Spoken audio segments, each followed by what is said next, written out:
Olá! Bom dia, boa tarde, boa noite, meu nome é Ricardo, seja muito bem-vindo ao canal Rick Videoaulas. Hoje nós vamos para mais um vídeo de História do Brasil do terceiro ano do ensino médio. Agora oficialmente falando sobre vídeos da prova final do meu colégio. Vou fazer uma aprofundada, mais pra frente vai ter votação. A gente vai sair um pouquinho, provavelmente, dependendo da votação, né?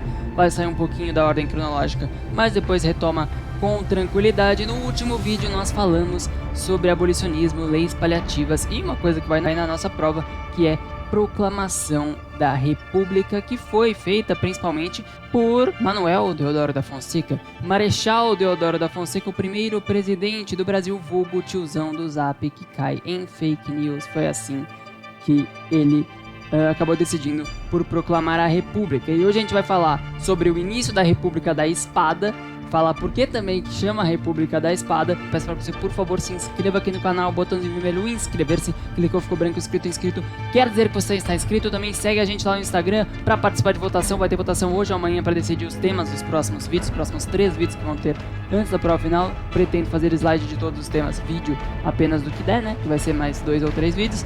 E então segue a gente lá no Instagram, por favor, @RickVideoaulas. Então vamos logo pro vídeo, porque hoje é dia de falar da República da Espada, o governo de Marechal Deodoro, primeiras medidas, encilhamento e Constituição de 1891.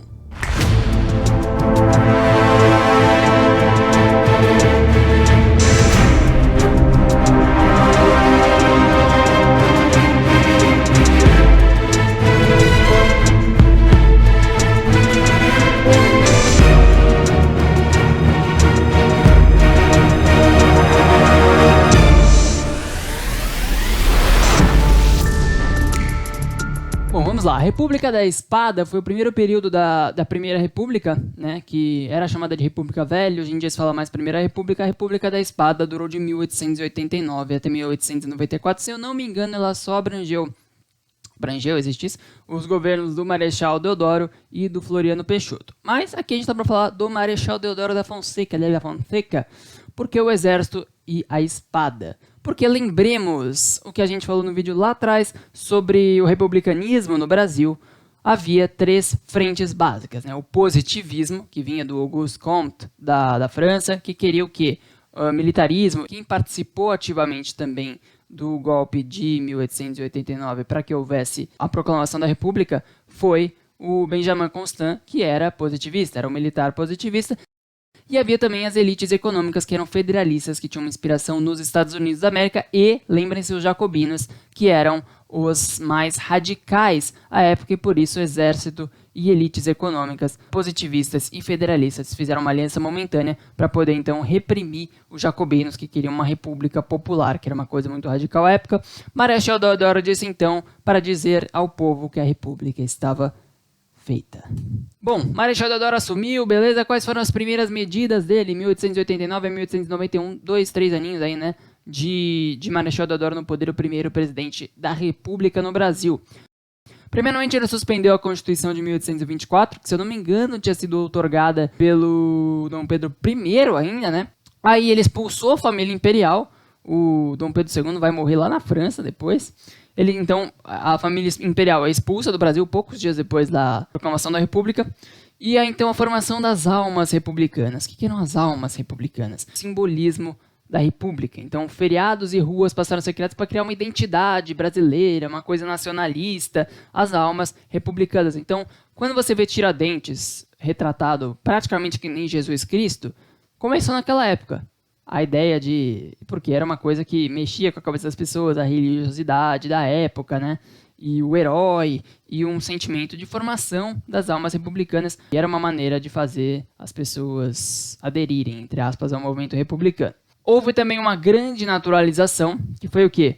Foi dada a opção aos imigrantes de se tornarem brasileiros ou seguirem imigrantes. E nesse sistema valeria mais a pena ser brasileiro para a questão de direitos. Posteriormente, isso aí foi bom para gerações seguintes, que se tornaram brasileiras, né? E também, em 1890, Marechal Deodoro aprovou o Código Civil de 1890, que veio antes da Constituição, né, de 1891, mas tinha regras básicas a serem cumpridas e institucionalizou a exclusão e a criminalização de parte da sociedade, especialmente de cultura afro-brasileira. Porque, assim, em tese, o Brasil não poderia mais condenar pessoas por praticarem suas religiões. Então, a religião afro-brasileira não poderia ser um crime. Mas o Código Civil de 1890 abria muita brecha. Isso aí eu não sei se a gente vai falar mais hoje, mas ele abria muita brecha para que esse tipo de coisa fosse condenada. Então havia códigos que falavam sobre capoeira, falavam sobre... A pessoa poderia, por exemplo, ver um grupo de umbanda e falar que era uma baderna, alguma coisa assim, aquilo ia ser criminalizado. Então era institucionalização da exclusão e da criminalização da cultura e da religião afro-brasileiras, principalmente, né? Então a lei refletiu os valores de um grupo dominante. No Brasil, o grupo dominante era a elite, que tinha acabado de ter a abolição da escravidão. Então tudo isso aí para eles era normal. Era uma ditadura no Brasil, lembremos. A República da Espada foi uma ditadura, até porque houve um golpe militar para que se chegasse ao poder. Então eram as elites mais os militares que poderiam manter a ordem para alcançar o progresso. Lembram do que a gente falou no vídeo, 2 vídeos atrás de História do Brasil, né? O salvacionismo, militares que queriam então a ordem e o progresso, e só eles seriam capazes de manter isso. Esse era o pensamento da época. E daí, o Marechal Deodoro da Fonseca estava necessitando de um ministro da economia. O Brasil dos militares tinha que ser uma potência, isso era um consenso na época. Então ele chama para ser seu ministro da economia, Rui Barbosa. Já deve ter ouvido falar, né? Rui Barbosa. Pois bem, Rui Barbosa, como ministro da economia, ele era um ótimo advogado, né? Nada a ver, ele não sabia nada de economia. Mas chamaram o cara lá porque ele tinha uma certa influência. E ele acabou causando um encilhamento. Antes de a gente chegar no encilhamento, a gente tem que ver o que o Rui Barbosa fez enquanto ministro da Economia. O Brasil dos militares tinha que ser uma potência, isso na cabeça deles, né? Então, o Rui Barbosa, como ministro da Economia, ele toma medidas industrializantes. Era uma coisa revolucionária, medidas industrializantes. Só que para conseguir industrializar o Brasil, o que ele faz? Ele aumenta as taxas de importação. Isso aí já tinha sido feito lá ainda no segundo reinado, né, com a tarifa Alves Branco, mas aí, eu não sei se isso aí continua valendo, não sei como funcionou, mas eu sei que aí houve, ou ineditamente, ou mais, o aumento nas taxas de importação. Para quê? Para valorização do produto interno. Medida protecionista básica para que fosse incentivada a industrialização interna. Só que, o Rui Barbosa foi lá, ele emprestou dinheiro, fez empréstimos aos industriais. Só que o Brasil não tinha dinheiro. A gente falou nos últimos vídeos, o Brasil não estava bem financeiramente. Depois da guerra do Paraguai, o Brasil estava falido, o Brasil está quebrado. E continuou em crise. Daí entrou o governo militar e falou, vamos emprestar dinheiro. Que dinheiro? Não tinha. Então como não temos dinheiro, o que nós vamos fazer? Pedir para a Inglaterra? De novo, não. Vamos imprimir. Vamos fazer emissão de papel moeda. Então o Brasil imprimiu dinheiro para poder emprestar aos industriais. Só que assim, se você tem uma mínima noção de economia ou já viu notícias sobre isso, quando um país, os Estados Unidos fizeram isso há pouco tempo, houve uma desvalorização do dólar. Quando um país decide imprimir moeda para colocar no mercado, o valor cai. O valor dessa moeda cai. E daí tem o que a gente chama de inflação, né? Então a gente vai ver mais para frente as consequências dessas medidas industrializantes, que não foram só medidas industrializantes, tiveram essa questão do empréstimo como fruto da emissão de papel moeda. E quem que se opunha a Rui Barbosa como ministro da Economia e suas medidas industrializantes? Né? Primeiramente, os ingleses, porque os ingleses tinham um baita mercado consumidor aqui há séculos. O Brasil era super dependente dos ingleses, tinha uma dívida que não acabava nunca. Tudo que precisava pedir, pede para o inglês. E os manufaturados, ou industrializados, vinham de lá. A partir do momento que o Brasil tivesse suas próprias indústrias, e o telefone está tocando, minha mãe do céu, literalmente, por favor, atenda. Vamos continuar. Os ingleses, eles não queriam perder o mercado que era deles há muito tempo. Eles não queriam perder o mercado consumidor do Brasil para os seus produtos industrializados. Se o Brasil tivesse as indústrias, o Brasil não teria que importar nada. E além dos ingleses, os cafeicultores. Os cafeicultores vieram e falaram assim, mas a gente está sustentando esse negócio aqui, o Brasil está basicamente sendo sustentado por nós. Faz uns mais de 50 anos, sei lá, o café era o que mais movia o Brasil, o principal produto de exportação do Brasil, agroexportador do Brasil, era o café. Por que eu não emprestava para os cafeicultores? E daí eles ficaram meio ofendidinhos, então eles eram opositores dessas medidas de industrialização do Rui Barbosa. E assim sim as consequências. A emissão de papel moeda para colocar no mercado, para emprestar, invariavelmente geraria inflação. E além da inflação, gerou a especulação. O que é especulação? É a geração de expectativa, previsão. Então, Então, começou a ter muita aposta, criação de empresas falsas, compra e venda de ações que não existiam, um monte de gente se endividando. Foi um caos total e a combinação, inflação, com principalmente a especulação, essa geração de expectativa, acabou gerando o encilhamento, que é o quê? O lucro em cima do próprio sistema. Muita gente lucrando em cima de um sistema que estava quebrando e que estava com inflação alta e que estava com especulação lá no alto. E daí a gente até vê o Rui Barbosa representado, ironicamente, como se fosse um cara fazendo malabarismo, né? Com questões econômicas. E daí tem essa charge aí do Pereira Neto, né? Apertar e especular era uma crítica ao encilhamento. Você vê ali as ações, né? Porque muitas ações falsas que foram vendidas principalmente no Rio de Janeiro, principalmente na capital, havia mais efeitos, né? Quanto a isso. E vamos lá, a gente já tinha falado do Código de 1890, falamos sobre as primeiras medidas do Marechal Deodoro, o encilhamento que foi causado pela brilhante ideia de chamar o Rui Barbosa e pela mais brilhante ideia ainda do Rui Barbosa de imprimir dinheiro e emprestar para os industriais, muito inteligente. Constituição, fala um super economista aqui, né? Constituição de 1891. Em 1890, a economia estava muito ruim, sofrendo os efeitos do encilhamento, sofrendo os efeitos de inflação, de especulação, daquela situação em que o Rui Barbosa acabou colocando o Brasil, o plano dele fracassou. Então, como a economia estava muito ruim, as coisas não estavam indo bem, o Marechal Deodoro da Fonseca, sempre que vocês virem MDF, não é Madeira, é Marechal Deodoro da Fonseca, ele convocou uma Assembleia Nacional Constituinte e, para poder fazer essa Constituição, teria-se que ser eleitos deputados, né? E eles fariam essa Constituição. A eleição dos deputados foi feita estado por estado e com voto censitário, voto por dinheiro. A partir do momento que o voto é por dinheiro e por estado, havia exclusão de mulheres, havia exclusão de negros, de indígenas e, portanto, eles estavam excluídos tanto da representatividade e principalmente da representação. Então seria uma Assembleia Nacional Constituinte composta pela elite, basicamente, né? E o professor até falou pra gente na aula, o professor Jackson, pra gente, sempre que for analisar uma Constituição, a gente tem que ver quem fez a Constituição, para quem e sob quais condições. Aqui a gente sabe quem que fez, né? Para quem? Para eles mesmos. Sob quais condições a crise no Brasil e precisando resolver os interesses deles, né? Então a Constituição do Brasil faz com que o Brasil, que tinha acabado de sair do Império, né? Que tinha se tornado uma república, passa a se tornar república presidencialista e federalista. E o chefe de Estado seria também o chefe de governo, que seria o presidente da república. E seríamos chamados de Estados Unidos do Brasil com Z. Este era o nome oficial do Brasil. Hoje em dia é República Federativa do Brasil.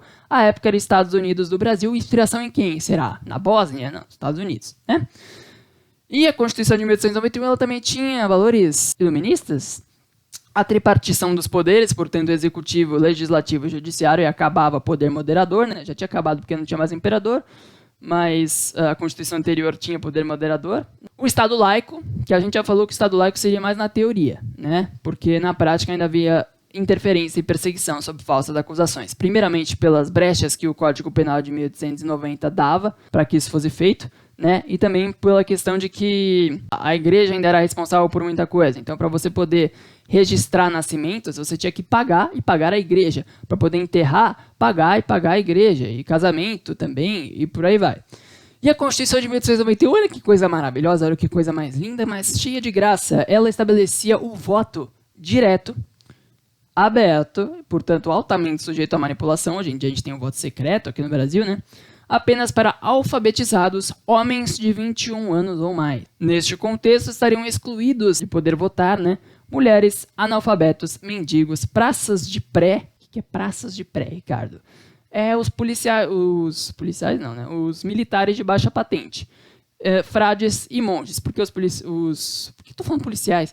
Os militares de baixa patente, os frades e os monges, eles não poderiam votar porque o voto era da instituição. O voto era do exército ou o voto era da igreja, no caso dos frades e dos monges. E daí a gente vê, então, que tinha uma grande exclusão. Aí a gente não fala negros exatamente porque não tinha uma coisa, só brancos podem votar. Mas, obviamente, a maior parte dos alfabetizados, na época, a minoria absoluta era de negros. Então, os ex-escravos, os caras tinham acabado de ser libertos, ou que estavam sendo libertos, porque a gente sabe que a escravidão não acabou instantaneamente, não poderiam votar também. Então houve uma grande exclusão, uma exclusão sistemática, a maioria absolutíssima, assim, não poderia votar. 4,1% da população estaria apto a votar.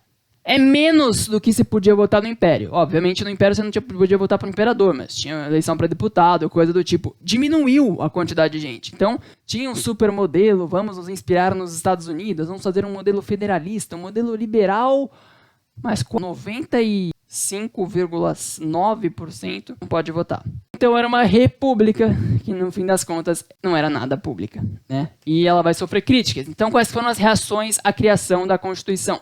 Quem defendia falava sobre pluripartidarismo, fim do poder moderador, garantia de direitos, fim do voto censitário e valores liberais. Quem criticava olhava e falava, beleza, fim do voto censitário, mas e daí?